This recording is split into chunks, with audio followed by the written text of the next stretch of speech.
Hello, and welcome to my podcast, Good Grief. My name is Dr. Christine Malone, and in this podcast, we talk about trauma, tragedy, and survival. In each episode, I will interview someone that has gone through grief in some way, and we will discuss the impact it has had on their life. By sharing these stories, we hope that others won't feel alone should they be going through similar situations. Enjoy.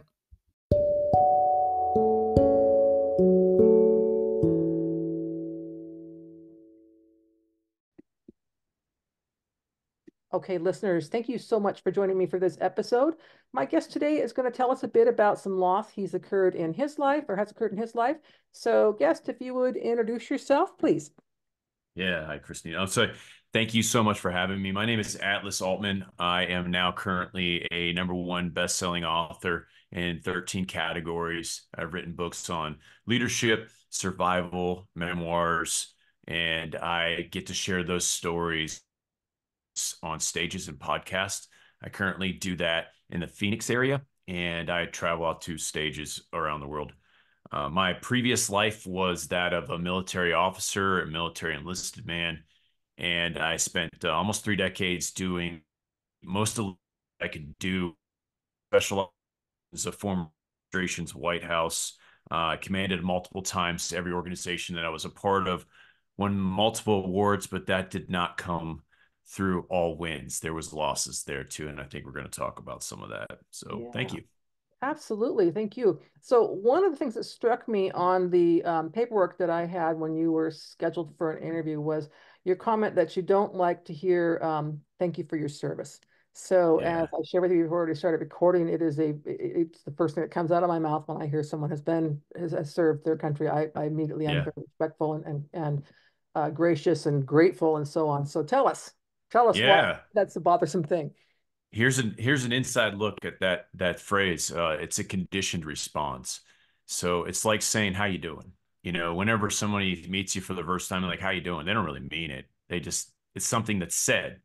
So whenever someone comes at you with a thank you for your service, people automatically think that they're doing me some kind of favor by saying that. In fact, I imagine they go into their brain and they mentally check the little box that gives them serotonin for doing something good for somebody. And that's not necessarily how we receive it. A lot of us, you know what? It's better than getting spit in the face. It's thank you for your service is way better than what we've been treated as military members in the past by societies who have seen the horrors of war that these members have signed up to do so that you don't have to. But what I would say instead of that is thank you for your sacrifice.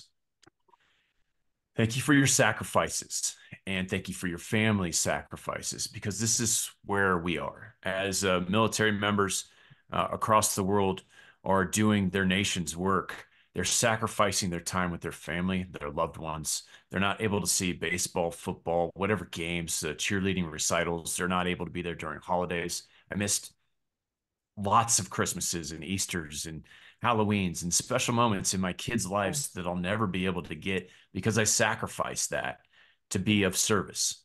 So Yeah. thank you for your services. Thank you. Yeah, I appreciate that. But thank you for your sacrifice. That's going to change it just enough to let them know you mean what you say. Right. And you're going to see a And you different recognize, reaction. yeah, and you Yeah. recognize that there's been a sacrifice. I know, Yeah. I don't know why I do it, but I like to watch those videos of soldiers coming home and surprising their family. It makes me bawl my head off every single time. So again, Yeah. it's one of those things where I'm like I don't even care. It makes me tear up, but I just love those. And it does really speak to the fact that, a lot of these families are spending time away. There's ones where newborn babies come around and there's no dad's not there and so on and so forth. So yeah, Yeah. thank you for that. I made that note. So I am going to Yeah. definitely start that with my next encounter with someone who has served their country. So now you said something about losing someone to suicide, and I know Yeah. that's something again before we started recording that's common and unfortunately It common is. for a lot of people that don't even realize. I know for me, when I've talked to people about suicide, it's very common for someone to share with me, "Oh, I had a friend or a family member, my uncle, blah blah Mhm. blah." It's very very common. So, but not something we talk about. So tell us a bit about that loss. Yeah, so suicide is not something you can predict, no matter how many times you hear people say that you can. In my specific case, my first instance with suicide was when I was very young and I was kept from it. But the first time it really hit me and the first time it was personable was when one of my guys committed suicide and I wasn't able to stop it. So this is how this unfolds. When I got command, I met with all of my people and I used to bring them to a specific one-on-one meeting place where I would get to know them, their family, their history, because I do believe that people are the most important thing in any engine that you have running that changes the world. So why would I treat anyone different just because I'm in command? So I did that. And as I met with people, I found this phenomenal, bright, super awesome, stunning, just intelligent kid. And he was driven beyond measure. He was one of my all stars. And so when we got asked if we could fill a deployment with a very high end unit, the first person that came to my mind was this man. And he went and did the deployment and he came back and he got a decoration out of it. He did really well. And we thought he was doing well. And then I got promoted out of command into an executive job working for another high end mission. And the cycle came back through and they sent him again. Except for this time, we got a letter back that said that he had taken his own life. And the specifics behind it, the investigation, they they unraveled a series of events that we never would have known about because there's a lot going on in this young man's head that he didn't want to share with anyone. And whether it was related to the job, his personal life, or his finances, it doesn't matter what the reason. When people think that they have reached the end of their decision pattern, they take actions, and sometimes it leads to suicide. And that's where it happened with this young man, and it tore me apart. It tore me apart because I thought if I was in command, I could have done something. I could have saved him. The reason why I got pulled out was because I was advancing and then they left him without a commander. And I thought, man, if I just would have stayed there and not worried about myself, and we always do that. We always look at the situation and blame ourselves for what happened. But it took me years to cycle through that and realize that was his decision and he was in a tough spot. And I do not know what was running through his head, nor can I fathom Right. the decision that he made. I could just only imagine how bad it was for him to be in that situation and then leave the rest of us, leave the rest of us to figure out how we're going to fill the void that it just happened. And it's Yeah. tough and it's hard to talk about and people don't like it. They But don't. And what you're describing is survivor's guilt. Of course, those of us who are yeah, left behind when someone takes their own life and we wonder why, how did we miss it? How did I not know? yeah, My first husband, when he committed suicide, I remember thinking, how did I not know that? I mean, this is a person I know really well in this world, and yet I don't. And I was quite angry actually for a very yeah. long period of time. I mean, really angry for a very long period of time for him at him for doing that because I thought of it as being a choice. What I Hmm. learned, and I think things happen in this universe for a reason. Several years after that, I had a child that was mortally injured due to medical malpractice during his birth, and he lived to be Mm. 4. And when he was in the hospital, I remember very clearly having that tunnel vision that people describe about suicide, where I thought that the only Yeah, way to think to get out of that pain was to end my and I think it's also important to note that a lot of people in that space, they think I'm doing my family, my friends a favor because I'm such a mess that if I'm not here, it'll be better for them too. So I know and again, having seen that in my own mind, it's like, oh my goodness, I get it now. Hopefully the universe didn't do that to me on purpose just to teach me that lesson, but it is a uh, lesson that I learned very well. And of course, I also, as you can, speak to the pain of being left behind. And again, what could I have done or what did I not see or whatever. All that again, all that survivor's guilt comes into play, which we don't have when someone dies of cancer or no, whatever. It's just one of those very stigmatized deaths, which is again, part of the reason why I like to talk about them, things like that, especially on yeah. my podcast. So I So know, go ahead. yeah, I'm a big advocate of trying to prevent it. I wear a bracelet on my wrist. For the listeners, I have like bought into anything that helps people not kill themselves, and I'm a big proponent against uh, the post-traumatic syndrome disorder. I don't like the word disorder because I think Right. it labels people the wrong way. They tried to put that on me and say that I have PTSD, and I had to explain to them that I don't have any problems. I don't have any suicidal tendencies all the time about things that are happening. I mean, it's disorder, another label that's placed on people who have served and sacrificed Mm. that I try to buy into. So I always try to push people who are helping with dogs specifically. That's one of my causes to pair dogs with people who may need that ear and no mouth to talk back to. I mean, it's such a cathartic thing to have a dog in your life. So that's Yes. just Yes. me.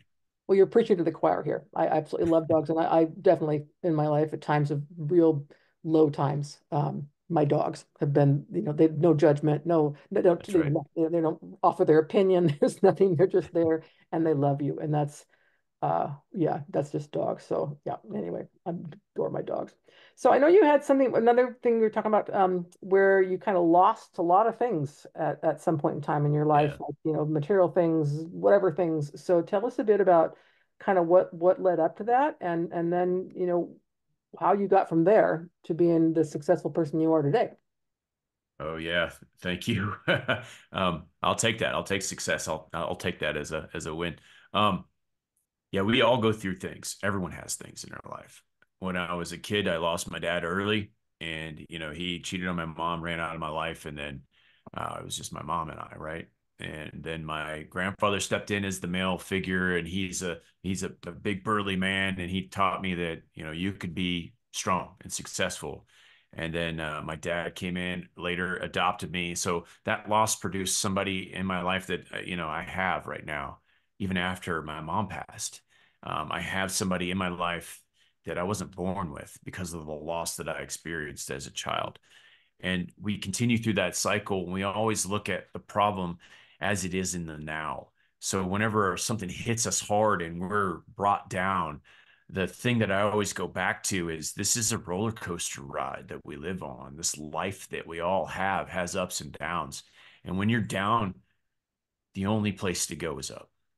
And so, with every defeat that I've experienced, whether it was losing everything, and losing everything includes like my whole life that I worked decades to build, I know what I did to get there and I can repeat it a lot easier this time because I already rode that roller coaster and now I'm on my second go. So I can make the ride even funner. I can put my arms in the air and enjoy the downward spiral because I know I'm coming right back up faster than ever before. And so losses, they're hard. They're hard to live through, but they make you stronger. And every time you get that mental flex of muscle between that brain body connection, you get to experience it differently and help those around you go through their hard moments. And that's what I learn every time. Now I'm looking at it differently. My attitude is a lot different than it used to be. And it may be because of the gray hairs in my beard, but this ginger bearded man still has ginger. So I'm gonna keep putting that taste in people's mouth. There you go. I will also say, I think we learn what we're made of when we go through losses as well. So, Mm, things that you maybe didn't think you were capable of, you can do. I know my first husband was a general contractor, so he did all of the building and the repairing of everything in our house. And after he died, I had a garbage disposal that was broken that needed repair, and I'd never done that in my life. And when I walked myself through it, which took quite a bit of time, and I finished it, I just sat there, and the feeling of just complete exhilaration, I guess is what I'm gonna say. Just knowing, oh my yes. gosh, girl, you can do anything. You can replace a garbage Yeah. disposal. You got this. And it was just so validating to me, I think, at that time. And I hear that a lot from people where, I ran a marathon or I did this, whatever, whatever. And it's like, that's just, again, proving who you are and that you're resilient and able to, bounce back. I like your roller coaster analogy, part of that too. Thank you. So that really is a great way to put that. So I know you have written books and you have a TED Talk. So tell us a bit about your books, and we're also going to link them in when your episode airs if anybody wants to find the books. So just tell us about the books and about your TED Talk. Yeah. After I figured out that the person that I had married was not my person, I reached out for a divorce and my son started living with me full time. After I came back from Afghanistan, I surprised him at school and that tear filled moment where I thought he was going to stand up and realized he was bigger than me because I had been gone for so long. It hit me hard. And so we were trying to make up some time, and he came at me with this question. He goes, "Dad, how do I make money?"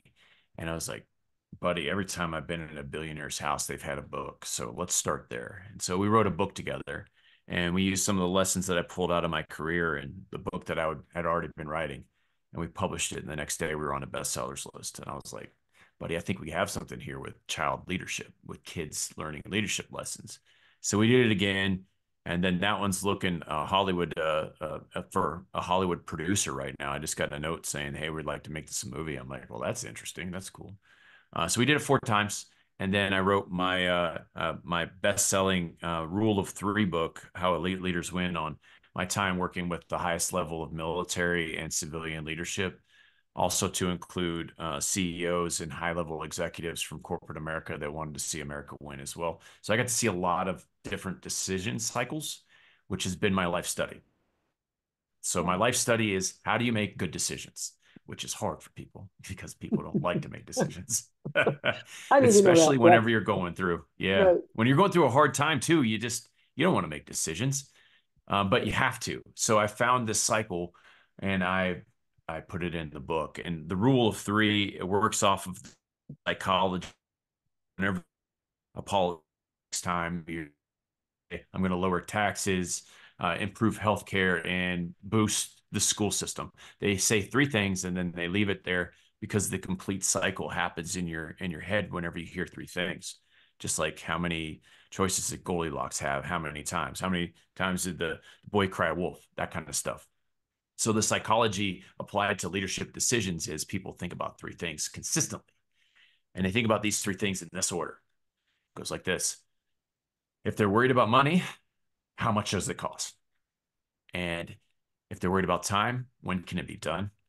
And then they find somebody that can do it in that amount of money or that amount of time. And what I found on the most elite teams that I've got to be a part of, and they've all won major awards and they're all well known, is that they reverse that cycle and they look for the person who can do it first.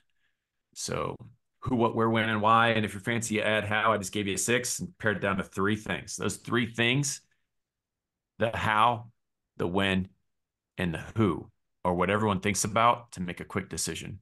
And if you look at who first, they usually save you time and money, because if you hire the right person, you're not going to hire anyone else to do it. And if they know what they're doing, they're going to do it faster. So I started focusing in on that because that's what I saw the most elite people and the most winningest teams doing. And then I applied that to my civilian life when I got out of the military, and I started looking for people who could help me promote my book, people who could help me with social media, people who could get me on shows like yours, where I can reach an audience and say, "Look, you can do this too." And it all focuses on who you have in your life. So my TED Talk comes off of that. And the TED Talk theme is, be careful who you let in your life because they will change it. Yeah. And Just I hearing the title. describe Just that. hearing the title, I know I got to watch this one, but go Yeah. ahead. Yeah. The title is Start with Who, How Elite Leaders Win. So I described my whole model of where my mom named me Joshua Michael when I was born, because unlike a lot of moms, she wanted me to go be on the battlefield of the future, like my grandpa, who was in special forces, and my dad, who was in the special forces community. She's like, "You're going to be in the military." And boy, did I ever want to be. So I knew I was going to go in the military. And then when I joined, I joined the Air Force, and that really made her mad. And then I got a call one day at the White House, and my dad consistently was trying to call me, and that's not normal. And he told me, he goes, "Hey, your mom passed." So I tried to suck it up like everyone else. I put my hands in my suit, and I buttoned it up, and I told my team members, because there was 4 of us on the team, and I was at the White House at the time. And so I used to live there for like 2 to 3 days at a time, because we had to be a certain distance from the president at all times so that he could be commander in chief. And I told the team, and immediately one of my team members came in. His name was Link McCoy, and he's like, "Hey, I got you." And I went back and visited with my dad, and did all the things that you need to do whenever that happens. And that was a time when I was like, wow, it really matters who's in your life, because if it wasn't for that man right there, I wouldn't be around the family that I needed to be around. And all Yeah. that stuff happens for a reason. So I shared that whole story on the TED stage, and then how they named me Atlas. The Warriors, Green Berets, the Rangers, the Navy SEALs all got visits from my team, and my team was like, "Hey, you're carrying all this stuff. You have 5 houses no one's paying rent for because of COVID.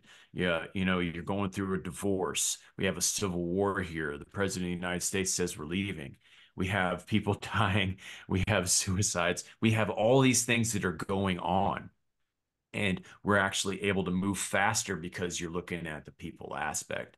So it's only fitting that we call you Atlas. And now everyone that I let into my life after my divorce calls me Atlas. Atlas. I love that story. That's an awesome story. And I mean, you kind of bring up with the team member that was there for you. I mean, I know Oh, this yeah. from my own life, but you find out who your people are when you're at a down spot. I mean, you really, and you find out who your people aren't Yes, you do. when you're at that down spot too, which is sometimes very surprising. And I know for I've had experiences where, someone's given me some wonderful insight on something. I think I don't even know you, and you did this for me, or you stood Yeah. up for me, or whatever it might be. And what it's done for me is make me want to pay that forward and do the same thing for other people. So I try to do Yes. that in my life because I think I'm a firm believer in karma for one thing. So it's kind of, yeah, goes along those lines. But yeah, so that's great. I'm definitely, yeah, definitely want to listen to your TED talk when I'm done with all my meetings today because Yeah. that's It's like, totally free. yeah, yeah. Well, and that it's funny. I know I told you I'm a teacher. I like to link things like that to my classes if it's appropriate for the topics that we're talking about, and say, hey, you should Yeah. listen to this one because this is a really good one and it really speaks to whatever the issue is. So, yeah, that's been great. But is there anything else you'd like to share before we end? Listen, I I understand that everyone has hard times, but I do want to share that everyone goes to the movie at some time and they see a perfect picture get destroyed and then rebuilt. And that cycle happens in real life. And if it didn't, life would be extremely boring and you wouldn't know who your people were and you wouldn't be able to pay attention to the things that life's trying to teach you.